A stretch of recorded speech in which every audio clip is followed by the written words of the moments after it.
Hello, this is doctor Gopakumar, consultant psychologist. ഇന്ന് പറയാൻ പോകുന്ന വിഷയം സന്തോഷങ്ങളെ നമുക്ക് മാറ്റിവെക്കണമോ എന്നുള്ളതാണ്. എന്താണ് സന്തോഷം? അതായത് പേഴ്സണലി കിട്ടുന്ന ഒരു സന്തോഷം, അതായത് പേഴ്സണലി നമുക്ക് അനുഭവിക്കാൻ പറ്റുന്ന ചില സന്തോഷങ്ങൾ. പക്ഷെ നമ്മളെ കൂടെ ഉള്ളവർ ചിലപ്പോൾ അതിന് സഹകരിച്ചു എന്ന് വരില്ല. എക്സാമ്പിൾ, നമുക്ക് ഒരു കൂട്ടുകാരെ വീട്ടിൽ പോകണം, അല്ലെങ്കിൽ ഒരു കൂട്ടുകാരിയുടെ വീട്ടിൽ പോകണം.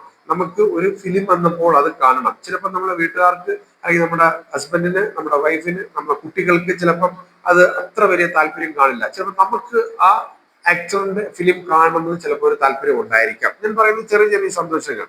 ഒരു ഫുഡ് നമ്മൾ ഇന്ന സ്ഥലത്ത് പോയി കഴിക്കണം എന്നൊരാഗ്രഹം, പക്ഷെ വീട്ടിലുള്ളവർക്ക് ചിലപ്പോൾ അങ്ങനെ അത് വേണ്ടല്ലോ എന്നുള്ള രീതിയിൽ, മനഃപൂർവ്വമല്ല, അവർക്ക് അതിൽ ഇൻട്രസ്റ്റഡ് അല്ല. നമ്മൾ അച്ഛനാകാം, അമ്മയാകാം, സഹോദരിയാകാം, അല്ലെങ്കിൽ മെയിൻലി ഓൺ പാർട്ട്നേഴ്സ് ആകാം, കുട്ടികളാകാം, അല്ലെ? നമ്മൾ ഉദ്ദേശിക്കുന്ന ഒരു സന്തോഷം, അതായത് നമ്മളൊരു സ്ഥലത്ത് പോകുന്നു, അവിടെ കുറച്ച് അനാഥ കുട്ടികളുണ്ട്, അവർക്കൊരു ഫുഡ് കൊടുക്കണം, അല്ലെങ്കിൽ നമുക്ക് ഒരു സ്ഥലത്ത് പോയി വെറുതെ ഇരിക്കണം, അല്ലെങ്കിൽ ഒരു കാഴ്ച കാണണം, ഇങ്ങനെയൊക്കെ നമുക്കൊരു ആഹാരം കഴിക്കണം, ഇങ്ങനെയൊക്കെയാണ് നമ്മുടെ പേഴ്സണലായിട്ട് വരുന്ന ചില സന്തോഷങ്ങൾ. ഇത് മറ്റുള്ളവർ, നമ്മുടെ കൂടെ നിൽക്കുന്ന ആൾക്കാര് ചിലപ്പോൾ അതിന് സഹകരിച്ചില്ല, അല്ലെങ്കിൽ എനിക്ക് വേണ്ട, ഞാൻ വരുന്നില്ല എന്ന് പറഞ്ഞാൽ നമുക്ക് പോകാമോ എന്നുള്ളതാണ്. പോകുന്നുണ്ട്, യാതൊരു തെറ്റുമില്ല. കാരണം ഇതെല്ലാം അവരവരുടെ പേഴ്സണലായിട്ട് വരുന്ന സന്തോഷങ്ങളാണ്. ചില സന്തോഷങ്ങൾ നമ്മുടെ സേഫ്റ്റി ആയിട്ട്, മനസ്സുകൊണ്ടും ശരീരം കൊണ്ടും ഒക്കെ നമ്മൾ സേഫ്റ്റി ആയിട്ട് ചെയ്യേണ്ട ചില സന്തോഷങ്ങൾ. ചിലത് കർച്ചറിട്ട് ചെയ്യേണ്ട സന്തോഷങ്ങൾ. എന്താണ് കർച്ചറിട്ട്? ചില അതിലൊരു കോൺഫിഡൻഷ്യാലിറ്റി ഉണ്ടാകുമായിരിക്കാം.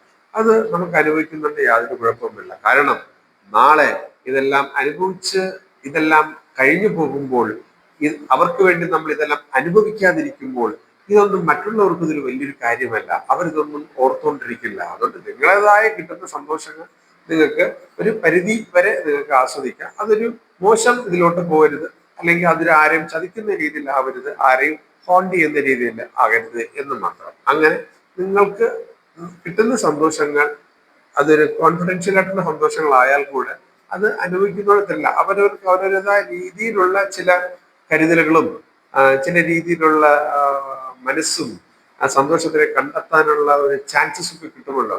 സോ ദാറ്റ് നമുക്കത് ആസ്വദിക്കുന്നുണ്ട്, യാതൊരു തെറ്റുമില്ല. എന്ന് പറഞ്ഞാൽ ലാസ്റ്റില് നമ്മൾ കുറച്ചൊക്കെ കാലം കഴിഞ്ഞു പോകുമ്പോൾ ഇതെല്ലാം അനുഭവിച്ചില്ലല്ലോ എന്ന് പറയുന്ന ഒരു ബുദ്ധിമുട്ടിലോട്ട്, അല്ലെങ്കിൽ ഒരു വേദനയിലോട്ട് പലപ്പോഴും നമ്മളെ കൊണ്ട് എത്തിക്കാറുണ്ട്. അതാണ് അനുഭവങ്ങൾ എന്ന് പറയുന്നത്. എങ്ങനെ നമുക്ക് നമ്മുടെ സന്തോഷങ്ങളെ കണ്ടെത്താം. Thank you very much.